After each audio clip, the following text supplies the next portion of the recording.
Hindi lubos akalain ng mga taga-subaybay ng ABS-CBN series na FPJs ang Batang Quiapo na bigla na lamang tatapusin ang karakter ni Lovie Poe bilang si Mokang. Dahil sa episode nitong January 4 ay mapapanood kung paano sinalo ni Mokang ang bala na para sana ay kay tanggol na karakter naman ni Coco Martin. Nabigla ang lahat ng fans dahil ni sa teaser ay walang paramdam na tatapusin na pala ang karakter ni Lavi, kaya hindi ito expected ng viewers. Marami ang hindi makapaniwala at umaasa na baka naman ma-ospital lang si Mokang at gagaling din. Tulad ng karakter ni Coco na bagaman ilang ulit ng nabarel ay muli namang nakaka-recover. Pero kinabukasan, January 5, ay lumabas na ang kinatatakutan ng fans ni Lovie dahil nagbahagi na ang aktres ng madamdaming farewell message para sa lahat ng nakasama niya sa serye na hango sa pelikula ng yumao niyang ama na si FPJ. Dahil totoong tapos na ang role niya sa Batang Quiapo at hindi na siya babalik. Mensahe ni Lovie through an IG post na sinabayan niya ng masasayang alaala sa set ng Batang Quiapo sa kanyang IG stories. I am truly blessed to have been part of a project that represents my father's name. It was a first and it will always mean the world to me. My deepest appreciation to Sir Deo, Tita Cory, and ABS-CBN for this opportunity.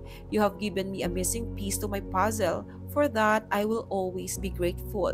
A big part of my 2023 was breathing life into a character I have grown to love. What a privilege it was to play Mokang. She was a fighter and she taught me how it is to truly be free. It really was a tough decision for me to make, but I have decided to turn the page. To my Batang Quiapo team, the depth of your creativity and imagination knows no bounds, and I know you will continue to soar high. I will always be cheering for all of you from afar. Mamimiss ko kayo ng malala.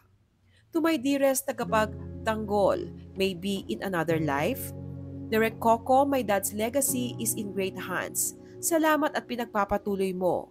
Coco, I will always be one of your biggest fans. Please try to get some sleep. At sa mga nagmamahal kay Mokang, sobrang mahal ko din kayo. Maraming salamat po. Inyong tropa, Mokang, now signing off. Naging emosyonal naman ang mga artistang nakasama ni Mokang sa naturang serye at kanya-kanya silang nagbigay ng mensahe ng pamamaalam kay Lovie. Ani Paulo Serrano, Mokang, paalam. Thank you for being nice and kind to all of us. Kasama rin nila sa litrato si Miss Irma Adlawan bilang si Olga na siyang nakabaril kay Mokang sa serye. Pero behind the scenes ay super saya nilang magkakasama. Ani naman ni Big Mac Andaya, malungkot ang simoy ng hangin ngayon gabi na wala si Mokang. Mensahe naman ni Susan Africa, thank you my beloved Mokang for sharing your immense talent with us. You have constantly inspired me with your discipline, dedication, and your love and care. You really are a supreme actress. The Di Makulangan family will never be the same again. Naging malungkot ang naturang episode lalo pat isa ng household name na maituturing ang karakter ni Mokang na minahal na ng mga Pinoy. Gayunpaman ay magandang desisyon ito para pagtuunan ng quality time ni Lovie ang buhay mag-asawa nila ni Monty at ang iba pa niyang plano professionally. Matatandaang mula noong maging magkasintahan sila ay mostly long distance ang kanilang relationship. Si Monty ay film producer na nakabase sa Los Angeles, California.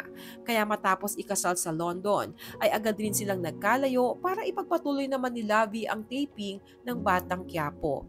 At ngayon, finally, ay magiging full-time wife na si Lovie sa husband niyang si Monty and we are happy for that. Bukod sa karakter ni Ivana Alawi bilang si Bubbles, sino pa sa palagay niyo ang aktres na babagay pumalit kay Lovie bilang leading lady ni Coco sa serye? Nagulat din ba kayo nang biglang tamaan ng bala sa ulo si Mokang?